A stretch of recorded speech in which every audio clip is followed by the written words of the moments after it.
ang mga importante upang pagpalain ka o tayo ng Diyos. So basahin po natin ang sinabi ng Panginoong Hesus sa Mateo 6 verse 1 to 2. Pag-ingatan ninyong hindi pakitang tao lamang ang paggawa ninyo ng mabuti. Kapag ganyan ang ginawa ninyo, wala kayong matatamong gantimpala buhat sa inyong Ama na nasa langit. Tinanggap na nila ang kanilang gantimpala. So, ibig sabihin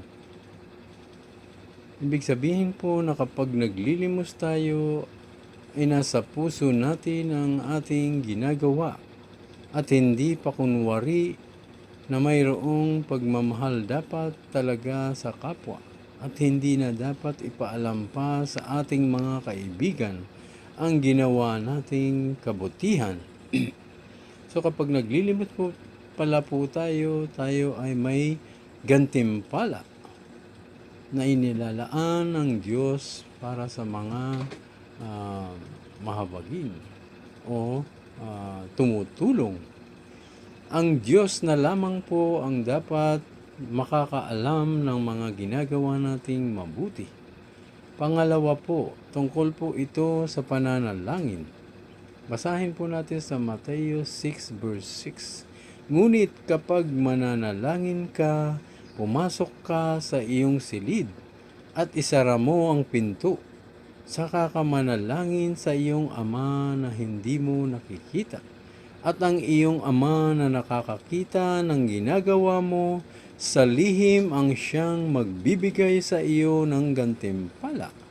So, ibig sabihin pala sa pamamagitan ng ating mga panalangin sa ating Diyos Ama na nasa langit, ay mayroon pala tayong gantimpala. Wow! Napakaganda pala nito. Napakaganda sa ating pandinig. Kaya palagi tayo pong manalangin ilang beses sa isang araw. Pangatlo po, basahin po natin sa Mateo 6 verse 18. Ito ay dapat rin na ginagawa ng lahat tungkol sa pagpapasting. So basahin po natin, upang huwag mapansin ng mga tao na ikaw ay nag-aayuno.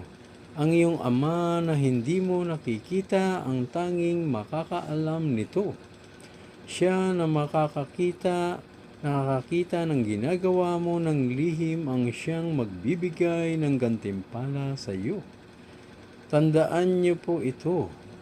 Importante din po ang pagpapasting upang marinig po ng ating Diyos ang ating mga panalangin at tuloy lumakas po ang ating pananampalataya at nang maitabay po natin ang mga masasamang espiritu, ang mga may kapangyarihang demonyo, mga espiritong hindi galing sa Diyos.